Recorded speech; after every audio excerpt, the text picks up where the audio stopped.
여기는 서산의 둔당리에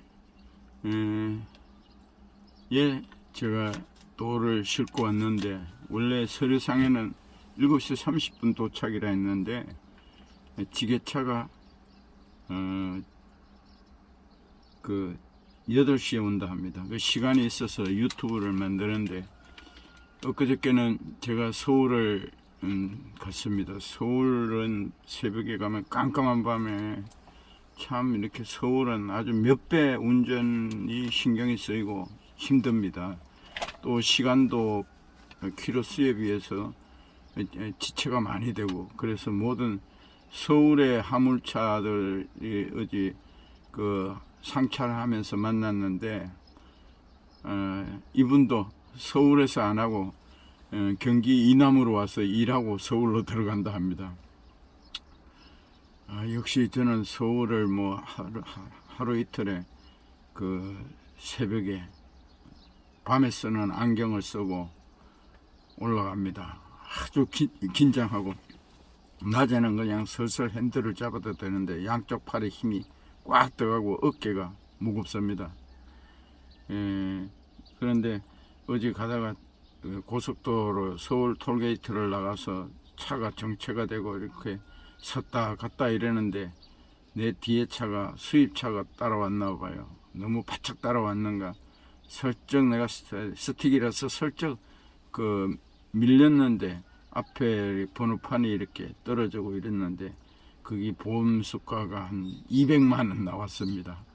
참 뭐 조금 부딪혔는 것 같은데, 수입차라 그런가 엄청나게 이렇게 뭐 보험회사에서 해결하겠지만 그랬습니다. 그리고 이제 다음날 저희 식구가 처음으로, 제가 평택에 온 지 1년 만에 제가 이사를 하였습니다. 우리 이막이 진돗개가 있어서 원룸에 못 있고 이사를 하였는데, 집들이 겸 또 제가 인생 2막 축하하는 겸 또 차를 산 차턱 이래가지고 식구가 맛있는 음식을 준비해서 세 사람을 초대 왔습니다. 나 물류를 주는 그 여사장이 있습니다. 60대 초반. 그분은 참 이렇게 미모가 있고 몸도 날씬하고, 참 젊었을 때는 이렇게 굉장히 예뻤을, 지금도 이제 미모가 있는데, 이분은 참 이렇게 저에게, 내가 객지지만 일을 이렇게 저에게 많이 주려고 배려를 하여서 감사하게 생각하고, 봤을 때 남자들보다 이렇게 내가 느낌이 어리가 있는 것 같아요. 눈물도 있고 참 이렇게 마음은 여린 것 같아요. 그리고 또 내가 여기 와서 만난 지 얼마 안 되는 3살 많은 형님이 있습니다. 이분을 모셨는데, 이분은 오식이에요. 오직 먹는 게 중요한데, 어제 먹는 거 보니까 우리 육회하고 뭐 이렇게 매운탕 맛있는 거, 뭐 전, 뭐 등등 이렇게 꽈배기, 뭐 이런 거 여러 가지 이제 했던데, 모두가 3사람이 참 이렇게 우리 물류를 주는 우리 실장님은, 여사장님은 밖에 남의 집에 가야 밥을 잘 안 먹는다는데 밥 2공기 먹고 참 이렇게 맛있게 이렇게 먹는 것이 보기 좋았습니다. 물론 우리 형님은 오식이니까 먹는 게 굉장히 중요하죠. 근데 가만히 보니까 이렇게 국이라든가 우리가 된장에 같이 숟가락이 들어가는데 그런 것을 싫어하는 것 같았어요. 그래서 육회를 맛있게 하는데, 육회를 각자 이렇게 젓가락으로 먹는데 집게를 가져오라 하고 했습니다. 사람이 다 미국식이죠. 한국은 그냥 뭐 같이 된장에 숟가락 넣고 또 떳떳하니까 소독이 되고 이래 먹는데, 또 그런 것을 좀 이렇게 거부한, 먹는 거는 이렇게 아주 즐기시는데 또 그런 거는 깔끔하고 그래요. 또 한 분은 이제 사장님의 고모라는 분이 67세인데, 이분이 여의도 순복음 교회 다니는데요. 참 이분이 뭐 성경을 30번 읽었고 3번 이렇게 뭐 성경을 이렇게 쓰고 있는 중이라고 이렇게 자랑을 하는데, 일단은 이렇게 대인관계가 편하지 않은 것 같아요. 그런데 역시 이렇게 그 이튿날 우리 사장님 하시는 말씀이 경제관이 안 좋다고, 뭐가 이렇게 코트가 사고 싶으면 비싸도 자기 능력이 안 되는데도 팍 산다는 거죠. 제가 봤을 때는 대단히 공죽기가 있는 것 같아요. 이런 사람들은. 그래서 이분은 뭐 성경 30번을 읽고 이랬다 하지만 좀 제가 봤을 때는 종교 행위자가 아닌가. 참 우리가 성경을 30분을 읽고 새벽 기도를 하고 종교 행위를 하면은, 그걸 자랑하고 종교 행위를 하면은 절대 우리가 하늘나라 생명책에 기록되지 않는 거예요. 그래서 우리가 종교 행위가 아니라 진정으로 예수를 믿는 사람은 일단 자기가 변화가 돼요. 성품이 변화가 되는 거예요. 성격이. 기질은 변화되지 않지만 다혈질, 우울질, 점액질, 단백질, 이것은 변하지 않는데 성품은 바뀔 수 있다는 거예요. 예수님을 닮아서 배려심이 생기고 내가 있는 곳에 주위 사람들이 편안하게 해주려고 노력한다는 거죠. 자기 입장에 있는 것이 아니라. 이 고모님은 내가 보니까 아주 그냥 아주 이렇게 말씀하시는 게 까다롭고 평안하지 않을 것 같아요. 성경을 30분을 읽었다 하지만, 그래서 오늘은 이제 시간이 한 30분 남았는 이제 여유가 있어서 시간을 아끼기 위해서 유튜브를 만들었습니다. 오늘 성경의 말씀은 유튜브의 내용은 그리고 우리 식구가 이제 내가 사는 곳이 옛날 판넬로 만든 아주 옛날 원룸, 1층 원룸인데 땅이 넓고 이래서 내가 풍산개가 이마기가 있기 때문에 여기 있는데, 그래도 저는 방을 커튼으로, 색깔 좋은 커튼으로 쫙 아늑하게 쳐고 이래서 괜찮습니다. 그러나 우리 식구가 이렇게 1박을 하고 참 청주를 가고 나는 일을 하였는데 전화가 왔는데, 그래도 나를 두고 가는 것이 좀 짠했다고 이러더라고요. 그래서 내가 애긴가 일이 좋아서 내가 여기 객지에 나가고 한 4일 자고 청주에 가서 3일 자는데, 참 한편으로는 내가 진짜 이 나이에 없어서 여기서 일을 하고 이런다면은 좀 생각이 우울할 수도 있을 것 같아요. 진짜 저는 일을 좋아서 돈을 따라가는 것이 아니라 행복하게 일을 즐깁니다. 그래서 오늘 유튜브 제목은 우리 종교 생활을 하거나 사회 생활을 할 때 또 남의 월급을 받더라도 억지로 하지 말고 자원하는 마음으로 하라는 거죠. 주인의식을 가지라는 거예요. 월급을 받거나 일을 할 때. 그래서 교회가 교육의 명분으로 이렇게 얽매이게 한다든가, 새벽 기도에 출석을 부른다든가, 또 새벽 기도에 또 이렇게 출석한 걸 적으라 한다든가, 이런 건 억지로 하는 행위예요. 헌금도 주부의 액수를 적는다든가, 누가 얼마 했고, 이거는 절대 안 돼요. 이렇게 한 구자 만들어 놓고 건축원금을 하라든가, 이런 거는 억지로 하게 만드는 거예요. 이건 절대 성경적이지 않는다는 거죠.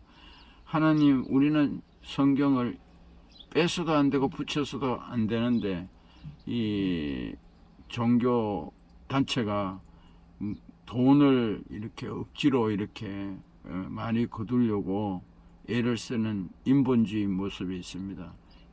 신본주의여야 됩니다. 절대 돈에 집착하지 말고 열심히 하면 오히려 더 성도들이 설교 잘하고 이러면 은혜가 돼서 담임 목사가 그 돈을 진짜 알뜰하게 잘 쓰면은 진짜 헌금을 더 많이 나옵니다.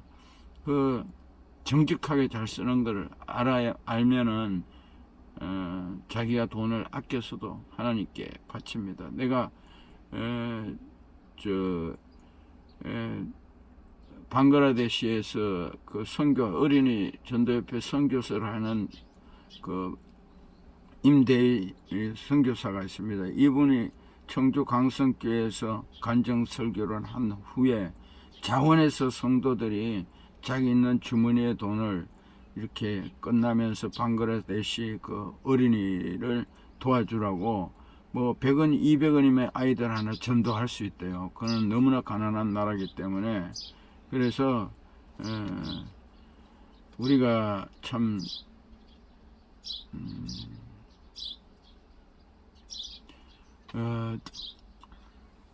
또 그 성도들이 이렇게 아름다운 헌금, 이것을 그런 헌금을 받으시죠.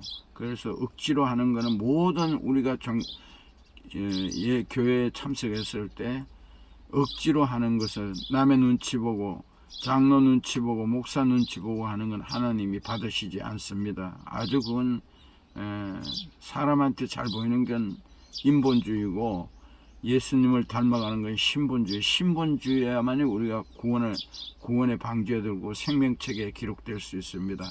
좀 요즘 코로나 때문에 사람들이 이렇게 우울하고, 내가 여기 평택에 보면은 진짜 혼자 되고 이런 60대, 50대, 뭐 70대 이런 분들이 혼자 되고 노동을 하는 사람들이 보면 다 얼굴이 밝지 못해요. 그건 이해를 합니다. 미래가 보이지 않으니까. 그러나 예수님을 제대로 만나면은 그 환경에서도 이웃에게 편안하게 해주고 밝은 얼굴로 살 수 있습니다. 진정한 예수님을 만나면은 그냥 예배당에 가는 것이 아니라, 지금은 이렇게 옛날에 출애굽기 35장 20절 29절에 보면 그 이스라엘 백성들이 하나님께 그 성전을 짓고 이럴 때 진짜 그 출애굽 35장 20절에서 29절에 보면 서로가 자원해서, 누가 시키지 않아도 자원해서 금, 보석 뭐 이렇게 모든 자재를 이렇게 자원하는 마음으로 했다는 거예요. 우리가 이 성경은 정답이에요. 성경에 있는 것을 그대로만, 내가 이 땅에서도 잘 살고 후손들이 또 이렇게 부모가 사는 모습을 보고 잘 살게 되어 있습니다. 그래서 우리가 코로나로 우울하다 하지만 세 가지 순기능적인 것이 있습니다.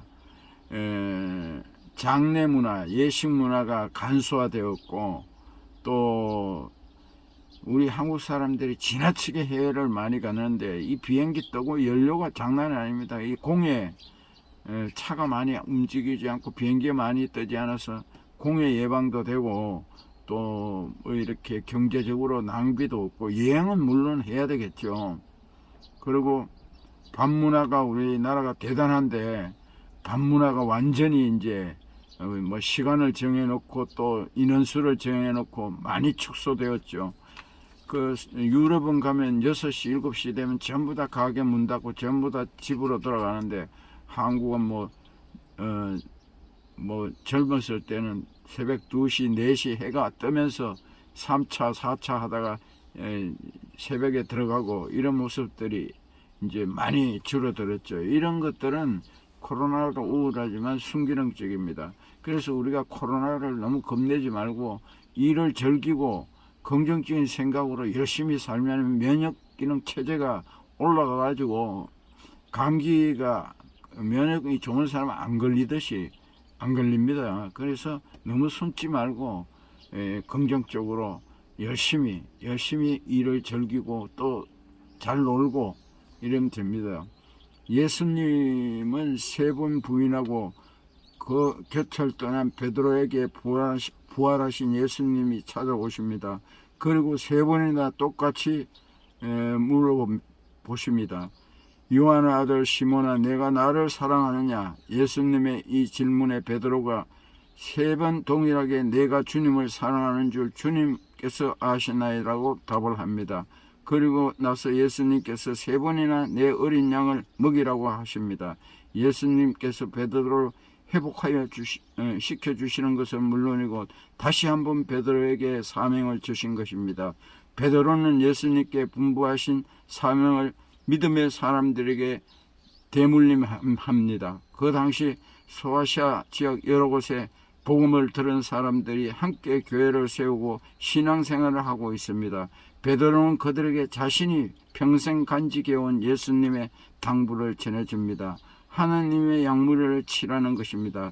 그런데 뒤에 중요한 단서를 붙입니다. 억지로 하지 말고 하나님의 뜻을 따라 자원함으로 하며라는 것입니다. 우리는 가정에서도 학교에서도 직장에서도 억지로 하는 것이 많습니다. 규범이나 상벌로 얽매여 어린 시절부터 지금까지 은근히 또는 노골적으로 강요받음으로써 살아왔습니다. 잘하면 칭찬과 상을 받습니다. 그렇지 못하면 꾸중과 벌을 받습니다. 그래서 하고 싶은 마음이 전혀 없어도 자신을 졸라매고 버티면서 꾸역꾸역합니다. 상을 받으면 더 큰 상을 위해서 자신을 이전보다 더욱 가혹하게 다루고, 벌을 받으며 자신의 열등한 존재로 여기고 자신을 학대하게 되는 것입니다. 이렇게 해도 저렇게 해도 빠져나가지 못합니다. 세상은 우리를 이렇게 계속 몰아붙이고 있습니다. 그러나 성경은 세상의 가르침과 전혀 다릅니다. 자원하는 마음으로 하는 것이라고 합니다. 자원하는 스스로 원해서 정말 하고 싶어서 마음에서 기쁘게 우러나서 하는 것입니다. 누군가의 강요나 강압에 따라 마지 못해서 하는 것입니다. 그냥 내가 좋아서 진짜 하고 싶었으니까 하는 것입니다. 베드로는 그렇게 기꺼이 하나님의 사람을 섬겼습니다.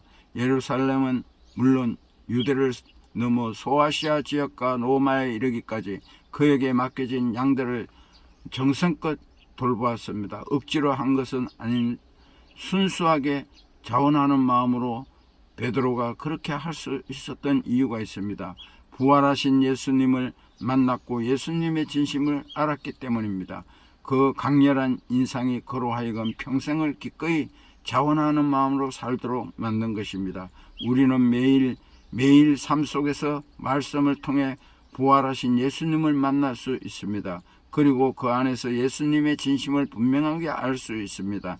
예수님과 만남이 깊어지고 나를 향한 예수님의 진심을 밝히 알게 될수록 자원함은 결과적으로 나오게 되어 있습니다. 누군가 하지 말라 해도 내가 원해서 하게 됩니다. 하라고 해서 하는 것이 아니라 세상과 완전히 다른 삶의 파장을 가지고 살아갈 수 있게 되는 것입니다. 기도하겠습니다. 삶 속에서 부활의 주님을 만나게 하셔서 자원하는 마음을 잃지 않게 하소서. 예수님의 이름으로 기도드립니다. 아멘.